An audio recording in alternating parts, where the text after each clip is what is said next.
So hello guys, nagbabalik na naman tayo sa Haha Craft makalipas ang isang buwan ha. So ngayon ang objectives natin sa video na to is linisin at pagandahin at lagyan ng progress ang base natin.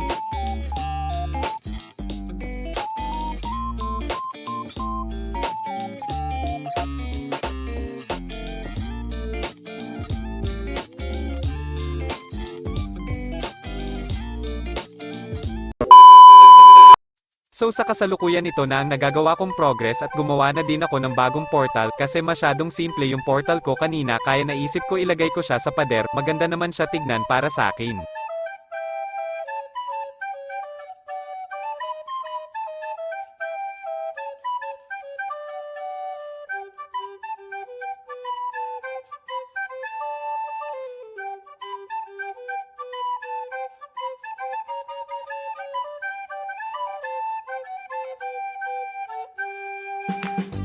Dito naman sa taas ay may ginagawa akong project, maangas to guys pag natapos na kaya sa ngayon mag-gather muna ako ng resources para sa build na yan at babalik na lang ako sa inyo mamaya guys.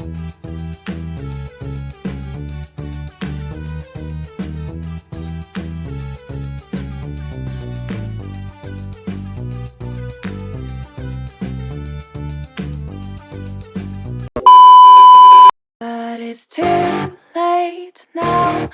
I remember you and me, and how careless we could Yeah. be. All day and all night, we'd stay up, it felt so right. We were so young, we were so dumb. We would get drunk and then hook up. We were okay, we were alright. Staying awake till the sunrise. We were in love, couldn't stop us. Like a good drug, never enough. We hook up in my car, driving so far.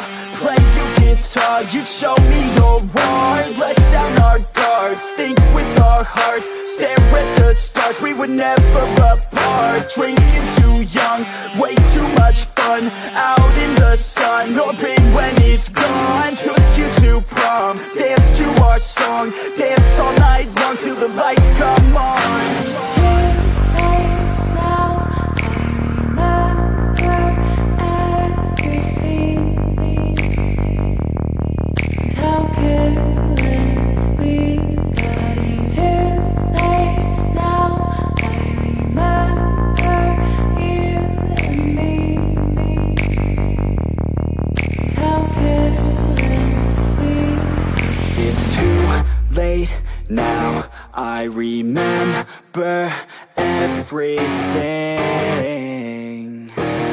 and how careless we could be. So I'm back guys, nakikita nyo naman na malinis na dito sa tapat ng bahay ko, nilaipat ko na yung mga chest sa gilid ha tapos ko na din yan ay organize at kung nakita nyo sa timelapse tapos na din yung mga kalsada na ginawa ko.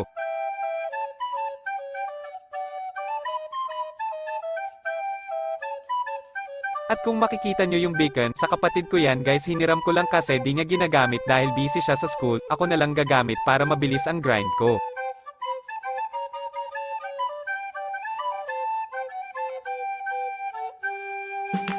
At kung makikita nyo naman guys, ang ganda niya tignan pero halos isang linggo ko yan ginawa dahil na din sa Ambagal mag-produce ng bamboo ko at saka wala akong time mag-build dahil busy na sa school at kung pamilyar sa inyo yan dapat lang dahil ginaya ko lang yan sa YT, iniba ko lang ng konti.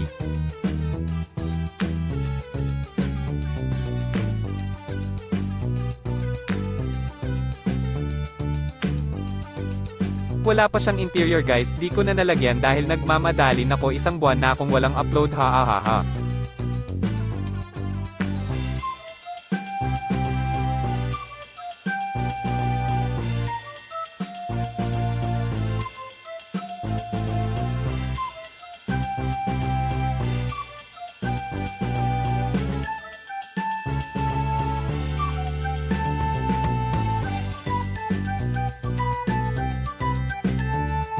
Dito sa pinakataas guys, naglagay ako ng pwede kong lipadan ha.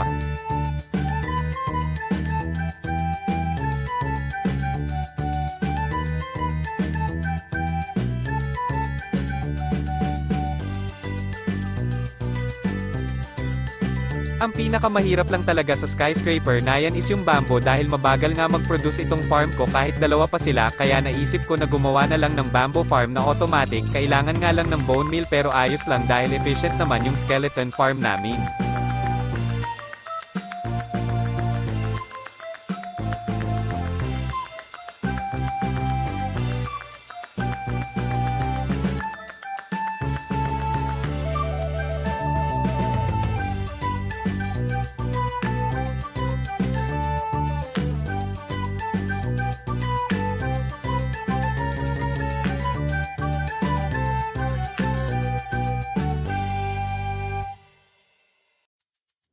Naisip ko din na pupunuin ko ng iba't ibang klase ng bamboo farm itong base ko, ha.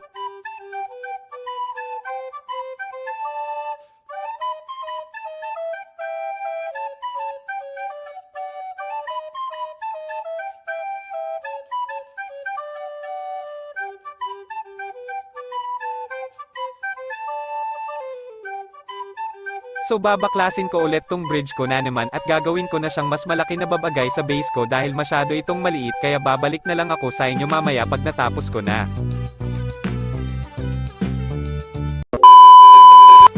Ito na nga pala yung bridge natin, mas bagay na siya ngayon kesa dati, inspired to sa bridge na gawa ni Cookie God at 3 hours straight ko nga pala ito ginawa guys. Ang nagpapahirap lang sa pag-build ko is yung bamboo dahil wala pa akong solid na bamboo farm, pero marami na akong naiisip na farm, siguro next time gagawin ko na sila.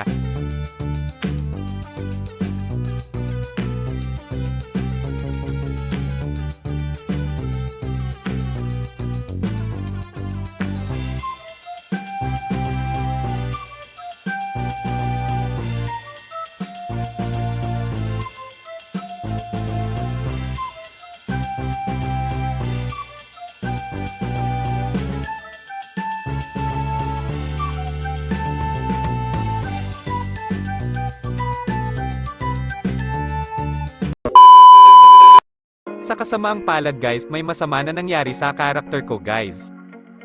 Makikita nyo naman na sira yung iron farm pero gumagana pa din naman siya.